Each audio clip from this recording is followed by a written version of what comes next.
الله الرحمن الرحيم اللهم صل على محمد عبدك ورسولك للمؤمنين والمؤمنات والمسلمين والمسلمات.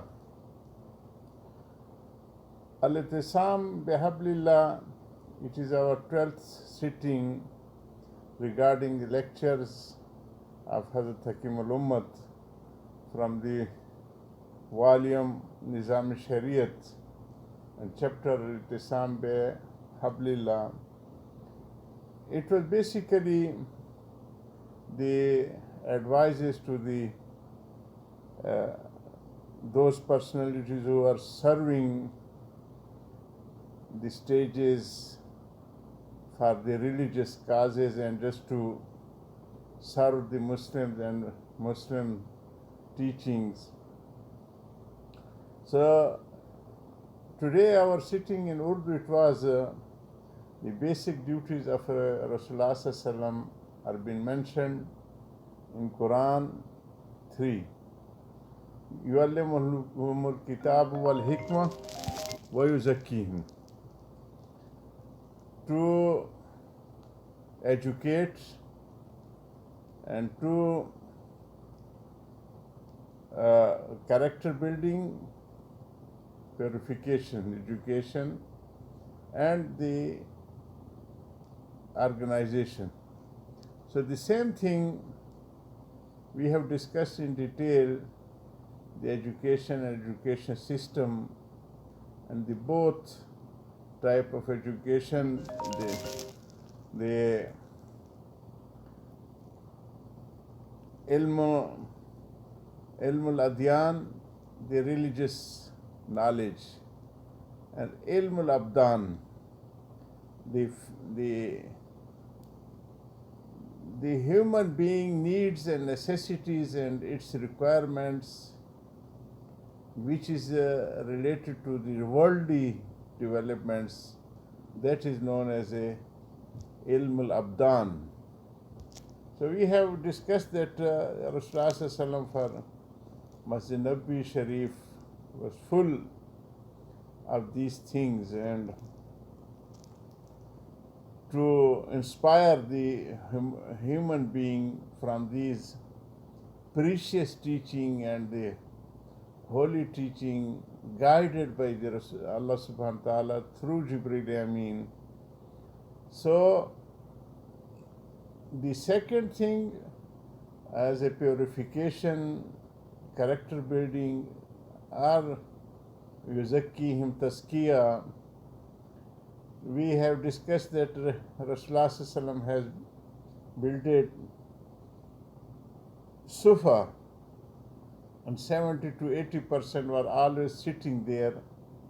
So the name of Sufi, the second duty of Rasulullah Sallallahu was there, place of Sufi was there, and the duty of a Sufi was there to become a practical and the gain knowledge, and the knowledge which they have gained from Rasulullah Sallallahu, it should become practically in all the organs of a life.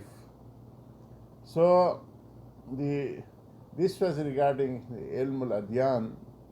Ilm al-Abdan, Rasulullah Sallallahu established a clinic, yeah, you can say the medical first institution, and lady doctor Sayyidah Rafida Ansariya Raziyallahu Ta'ala was appointed for that, and we can say the first medical superintendent or the head of the medical institute, and he used to pass through Rafida every day and ask from him what is the condition of your patients and the coming people.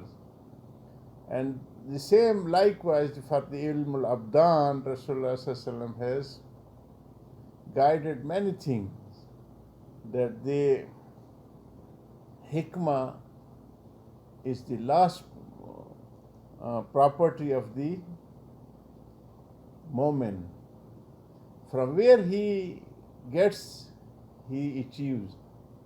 So in that connection, Rasulullah saying that gain the knowledge or transfer the technology,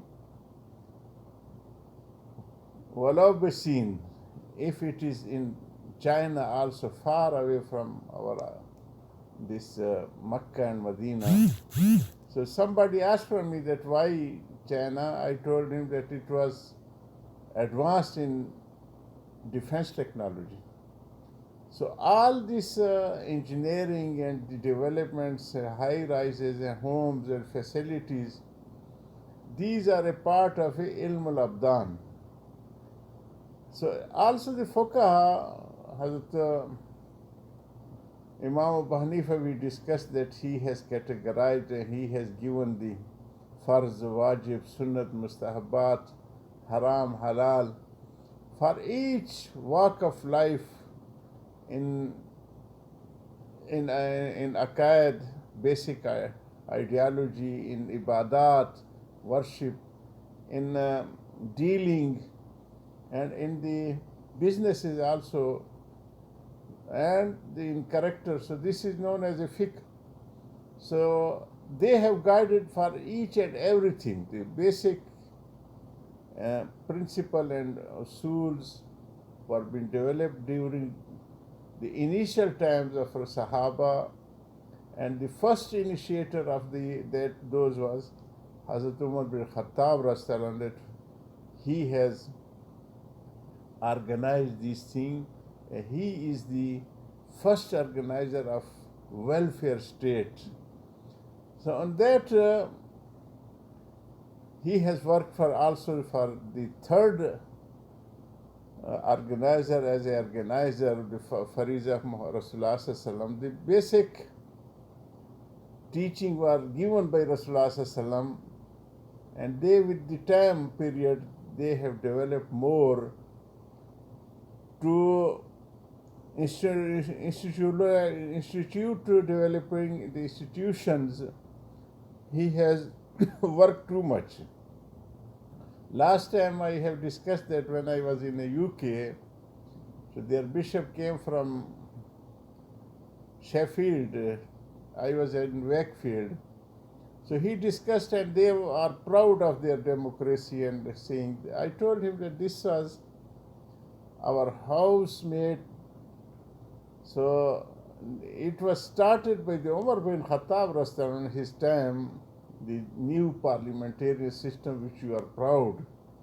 And the Hazrat, also the representation of ladies was there.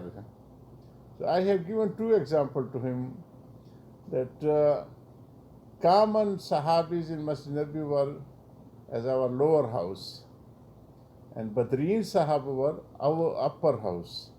So in our yesterday sitting, I have given that the dowry of ladies, to fix that one lady parliamentarian from Sahaba discussed too much that this right has been given to us from Allah subhanahu wa ta'ala. If we fix it, walau bikintar, up to the level of Uhud, weight of Uhud, so we are being given this right from Allah subhanahu wa ta'ala, who is Umar, to control that. So he withdrawn his, taken back his move, and no, it was rejected from the lower house. The same I told you that also the same development, the constitution and the law, this was being discussed with the new situation. When Iran was conquered, so Hazrat Umar bin Khattab came and he floated a move to the lower house that guide me, what should we do with the Persian people. He was of the mood that we should keep them in their own boundaries. So lower house has accepted that. When it reached to the Badreen Sahaba, Hazrat Zubair Anhum has a very strong spoken upon that that la farq bain al-ajmi wal-arabi illa bi-taqwa. So then we will go against the teaching of Islam, so that was rejected. And they were allowed to come and mix up with the Arab areas. And that is why then when he was attacked by the Persian Abu Lolo, Firoz, and Hazrat Zubair Hassan was passed, he was not present there. Abdullah bin Zubair, when reached there, he said that this time I am facing due to your father, because this is the nature of a human being, that I was not in a view that they should mix up with us. Your father has rejected that. Wa akhiru dawan alhamdulillah rabbil alamin.